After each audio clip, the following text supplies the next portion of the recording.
नमस्कार दोस्तों, कैसे हैं आप सभी लोग। आशा करता हूँ आप सभी लोग बढ़िया होंगे। दोस्तों आज आपका हमारे चैनल गांव वाला इन्फॉर्मेशन में स्वागत है। दोस्तों आज हम लेकर आए हैं आरआरबी एनटीपीसी की क्लासेज में आधुनिक इतिहास मॉडर्न हिस्ट्री के कुछ क्वेश्चन जो आपके प्रश्न में छपने ही वाले हैं। जो जब आप पेपर देने जाएंगे आरआरबी एनटीपीसी का, तो इसमें से कई क्वेश्चन आएंगे। चलिए वीडियो की शुरुआत करते हैं बिना देरी के। पहले हम देखेंगे भारत में यूरोपियों का आगमन, arrival of the Europeans in India. चलिए हम क्वेश्चन देखते हैं। हमारा पहला क्वेश्चन है, औपनिवेशिक शासन की स्थापना निम्न में से सबसे पहले कहाँ हुई थी।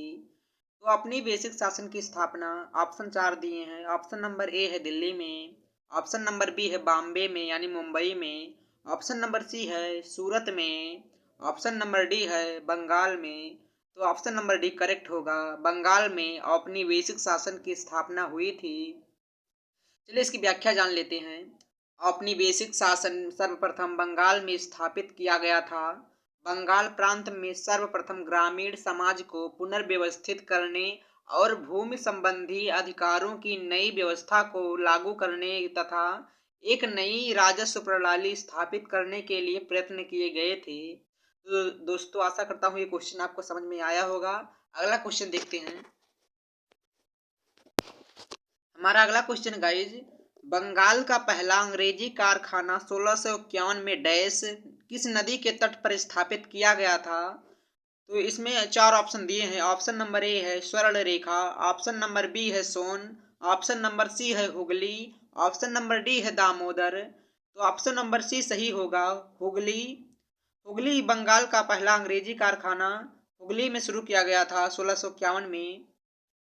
बंगाल में अंग्रेजों को सर्वप्रथम व्यापारिक छूट वर्ष 1651 ईस्वी में प्राप्त हुई थी, जब बंगाल के सूबेदार शाह शुजा शाहजहां का दूसरा बेटा था शाह शुजा ने एक फरमान जारी कर कंपनी को 3000 रुपये वार्षिक दर के बदले बंगाल,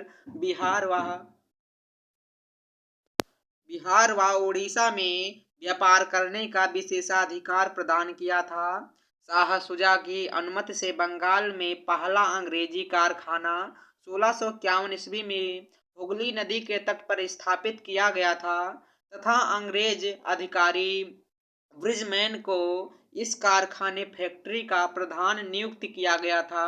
तो दोस्तों ये क्वेश्चन समझ में आया होगा आशा करता हूँ। अगला क्वेश्चन देखते हैं। भारत के पूर्वी तट पर स्थित इनमें से किस स्थान पर अंग्रेजों ने 1611 में अपना पहला कारखाना खोला।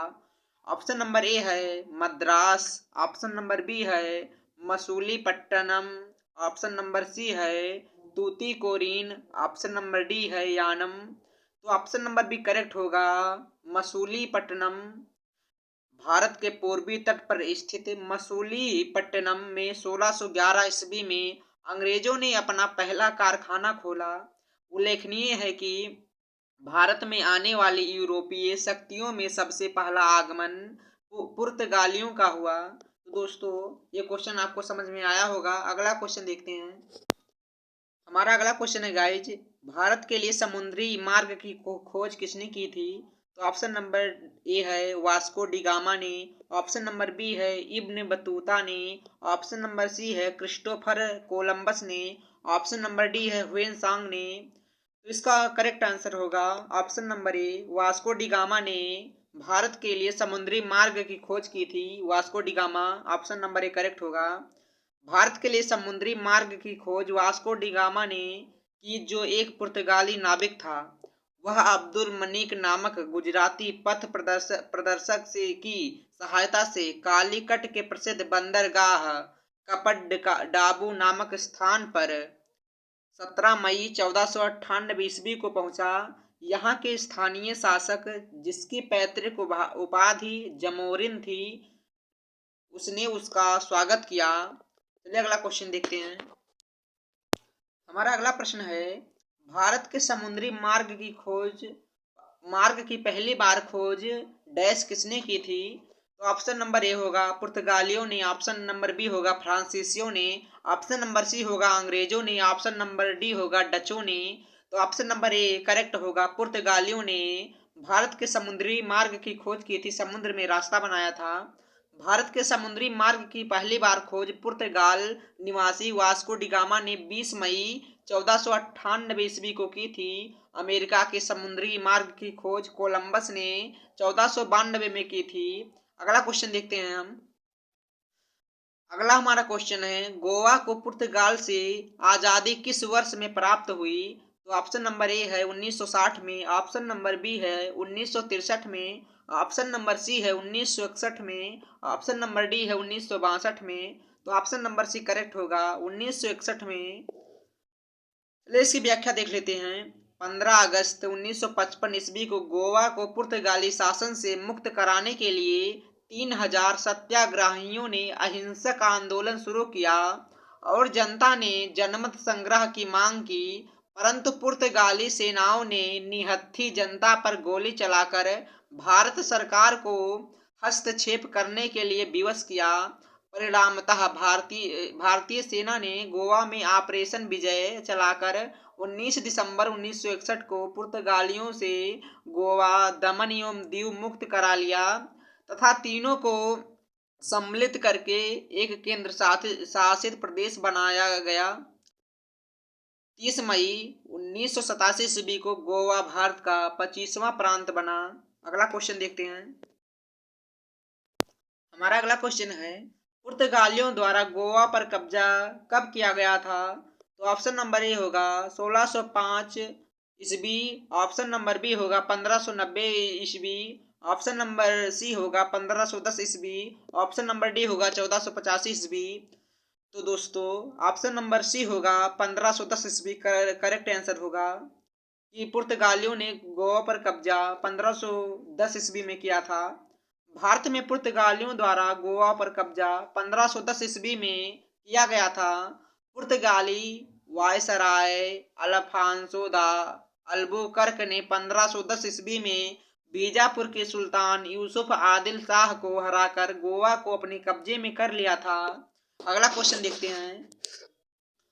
हमारा अगला क्वेश्चन है, इनमें से कौन सा खोजकर्ता भारत आना चाहता था किंतु इसके बजाय अमेरिका के तट पर पहुंच गया था? तो ऑप्शन नंबर ए होगा Genghis Khan, option number B होगा Vasco da Gama, option number C होगा Christopher Columbus, option number D होगा सिकंदर। तो इसका ऑप्शन नंबर सी होगा क्रिस्टोफर कोलंबस ने। क्रिस्टोफर कोलंबस स्पेन का नाविक था जिसने भारत के समुद्री मार्ग खोजने के बजाय अंटार्कटिक महासागर में भ्रमित होकर अमेरिका की तरफ पहुंच गया।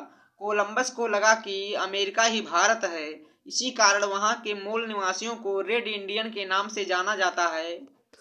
चलिए अगला क्वेश्चन देखते हैं। अगला क्वेश्चन है, ईस्ट इंडिया कंपनी ने भारत के किस शहर में अपना पहला व्यापारिक केंद्र स्थापित किया था? तो ऑप्शन नंबर ए होगा अहमदाबाद, ऑप्शन नंबर बी होगा मुंबई, ऑप्शन नंबर सी होगा दिल्ली, ऑप्शन नंबर डी होगा सूरत। तो ऑप्शन नंबर डी सूरत करेक्ट होगा। ईस्ट इंडिया कंपनी भारत ने सूरत शहर में शुरू किया था। चलिए इसकी व्याख्या जान लेते हैं। 31 दिसंबर 1600 ईस्वी को इंग्लैंड की महारानी एलिजाबेथ प्रथम ने कंपनी को 15 सालों के लिए पूर्वी देशों के साथ व्यापार का एकाधिकार प्रदान किया। भारत में व्यापारिक फैक्ट्री स्थापित करने का प्रथम प्रयास कैप्टन हॉकिंस के आगमन से हुआ।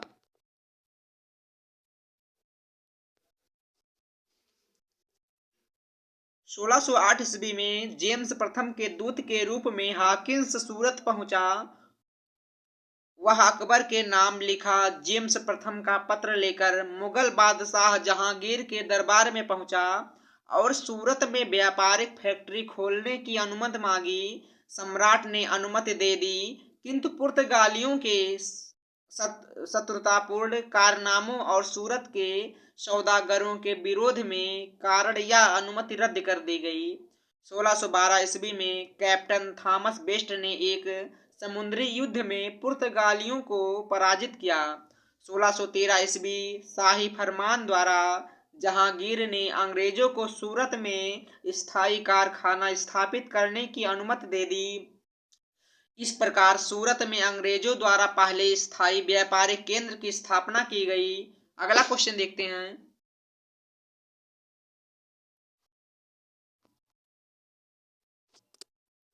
अगला क्वेश्चन हमारा है, किस सन में इंग्लैंड की रानी को भारत की महारानी घोषित किया गया था? तो ऑप्शन नंबर ए होगा 1787 ईस्वी में, ऑप्शन नंबर बी होगा 1876 ईस्वी में, ऑप्शन नंबर सी होगा 1877 ईस्वी में, ऑप्शन नंबर डी होगा 1867 ईस्वी में। तो इसका करेक्ट आंसर होगा ऑप्शन नंबर सी 1877 ईस्वी में।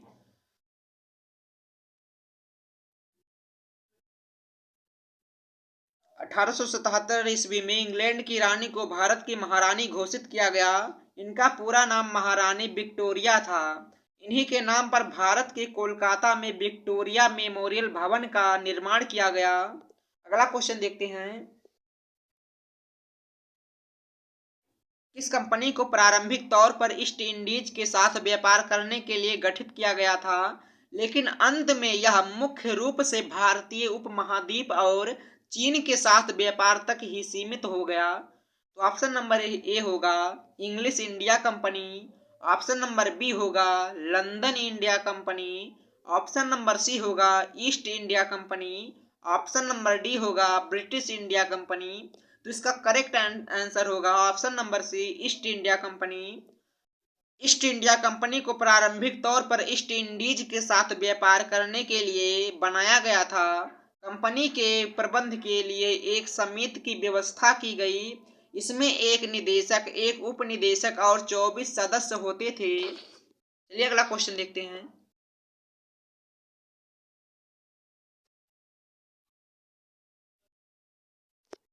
हमारा अगला क्वेश्चन है, जब फ्रांसीसी नेतृत्व में फ्रांस ने डैश किस पर कब्जा कर लिया था तब पहला कर्नाटक युद्ध लड़ा गया था?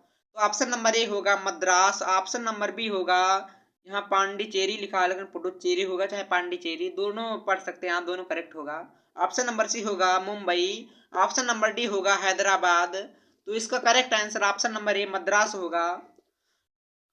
कर्नाटक का प्रथम युद्ध 1746 से 1748 ईस्वी में ऑस्ट्रिया के उत्तराधिकार युद्ध 1740 ईस्वी का विस्तार था। कैप्टन बार्नेट के नेतृत्व में अंग्रेजी सेना ने कुछ फ्रांसीसी जलपोत पकड़ लिए, जो युद्ध का तत्कालिक कारण बना। इसके परिणाम स्वरूप मॉरिशस के फ्रांसीसी गवर्नर ला बुर्डोने ने मद्रास पर अधिकार कर लिया। प्रथम कर्नाटक युद्ध कैप्टन पैराडाइज की फ्रांसीसी सेना तथा महफूज खां के नेतृत्व वाली नवाब की सेना के मध्य लड़ा गया। फ्रांसीसियों ने नवाब की सेना को सेंट थोमी नामक स्थान पर पराजित किया। इस युद्ध की समाप्ति यूरोप में एक्स-ला-शापेल की संधि 1748 ईस्वी के साथ हुई, क्योंकि इस संधि के कारण ऑस्ट्रिया का उत्तराधिकार का युद्ध भी समाप्त हो गया। इस संधि से अंग्रेजों को मद्रास पुनः वापस मिल गया। तो दोस्तों आशा करता हूँ ये क्वेश्चन आपको समझ में आए होंगे। वीडियो ज़्यादा लंबा हो जाएगा, चलिए वीडियो को यहीं पर ख़त्म करते हैं। मिलते हैं नए टॉपिक के साथ, तब तक के लिए धन्यवाद। ऐसे ही वीडियो देखने के लिए हमारे चैनल के साथ जरूर जुड़ें। ऐसे ही हम आपको डेली MCQ देते रहेंगे, अलग अलग तरह के, अलग अलग सब्जेक्ट के। तो मिलते हैं नए टॉपिक के साथ, तब तक के लिए धन्यवाद।